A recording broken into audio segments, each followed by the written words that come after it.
하나님께서는 사탄의 반역과 대적으로 자녀들과 이 땅에 대한 통치권을 잃어버리신 것입니다. 그 결과로 마귀에게 인간에 대한 통치와 이 땅의 통치권이 넘어갔지만, 그럼에도 불구하고 하나님은 한 번도 하나님이 지으신 자녀들과 이 땅을 포기하신 적이 없습니다. 다시금 하나님의 자녀를 본래의 뜻을 이루기를, 하나님 자녀를 통해서 본래 창조하신 그 뜻을 이루기를 원하셨습니다. 그래서 하나님께서는 인류의 역사를 통해서 그 비밀의 경륜을 이 성경을 통해서 알려주셨습니다. 그것이 뭔가 하면 예수 그리스도를 통해서 바로 하나님의 통치를 다시 회복하고자 하는 것입니다. 아멘.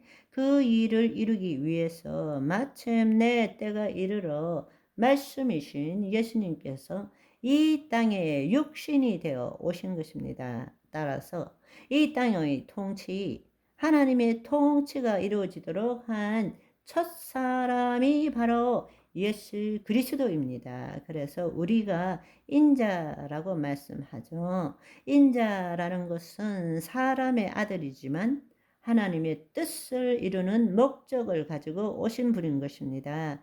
인자로 오신 예수님께서는 하나님의 통치를 받았을 뿐만 아니라 하나님의 통치를 나타내는 것이 무엇인지를 우리에게 보여주신 것입니다. 그분은 그 일을 위해서 공생의 사역 전에 인자로서 요단강에 가서 세례를 받았고, 물 위로 올라오실 때 하늘이 열리고 성령님이 임하시고 성령 충만을 받으시고 성령에 이끌려 마귀에게 시험을 받게 된 것입니다. 한마디로 말하면 첫째 아담과 하와 동일하게 마귀의 시험 앞에 선 것입니다. 그러나 마지막 아담으로 오신 예수님께서는 성령 안에서 말씀으로 마귀의 말에 순종하는 대신에 하나님의 말씀에 순종하심으로 마귀의 시험을 이겼고 마귀의 일을 무력화시켰고, 그러므로 하나님의 통치를 나타내게 되었다라는 것입니다.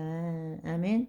한마디로 예수님께서는 자신 스스로가 하나님의 통치를 경험하고 그 몸을 통하여 하나님의 통치를 이 땅에 나타내신 것입니다. 하나님의 통치의 핵심은 하나님의 영의 인도함을 받아 사탄의 말에 순종하지 않고 하나님의 말씀에 순종하는 것을 의미한다는 것을 알아야 합니다.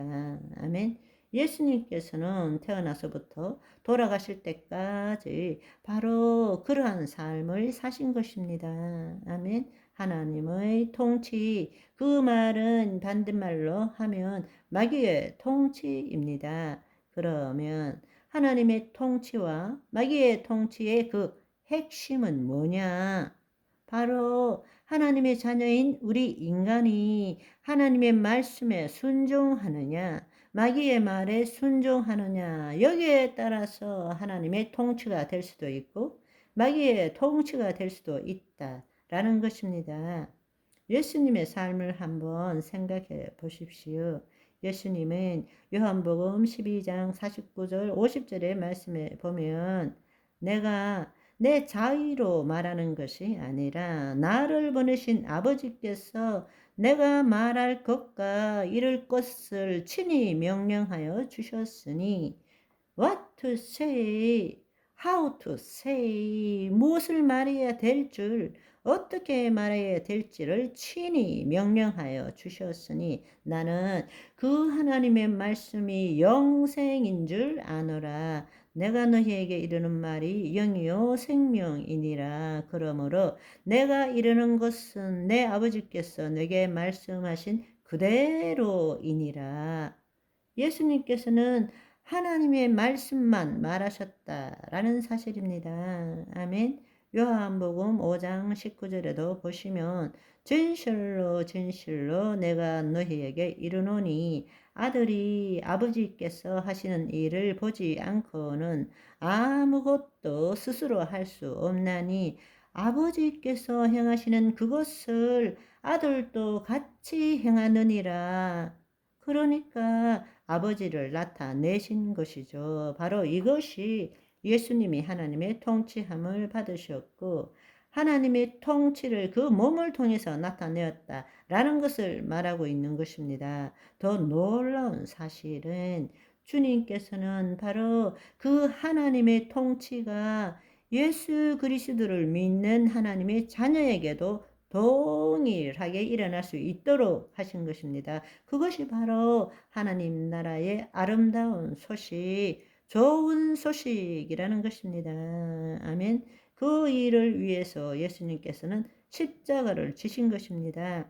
예수님의 십자가 사건은 우리에게 대속이고 예수님께서 부활 성천하시고 우리에게 보내주신 또 다른 보혜사 성령님은 우리에게 새 생명인 것입니다. 따라서 대속과 새 생명이 연합될 때 우리는 핏값 위에서 하나님의 영의 인도함을 받으며 마귀를 대적하고 마귀를 쫓아내고 이 땅을 다스리는 권세를 회복하는 것이 우리를 지으신 이유이고 우리를 구속하신 이유이고 우리에게 복음을 주신 이유라는 사실입니다.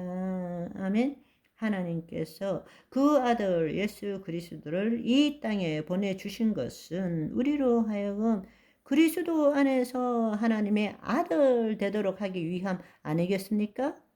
그렇다면 우리는 예수 그리스도와 같은 삶을 살아야 되는 것입니다. 하나님의 자녀가 된 우리는 예수 그리스도 안에서 예수 그리스도를 나타내는 삶을 살아야 하는 것입니다. 그래서 예수님께서는 내가 하늘에 올리우면 나를 믿는 자는 내가 하는 일을 너희도 할 것이요 이보다 더 큰 일도 할 것이라고 말씀하신 것입니다. 아멘. 우리는 지금 예수 그리스도의 핏값으로 칭의를 얻고 그분의 생명으로 하나님의 의가 되어 새로운 피조물로서 그분의 뜻을 이루어가는 성화의 삶, 구원을 이루어가는 삶을 살아야 합니다. 아멘. 오늘은 여기까지. 바이바이.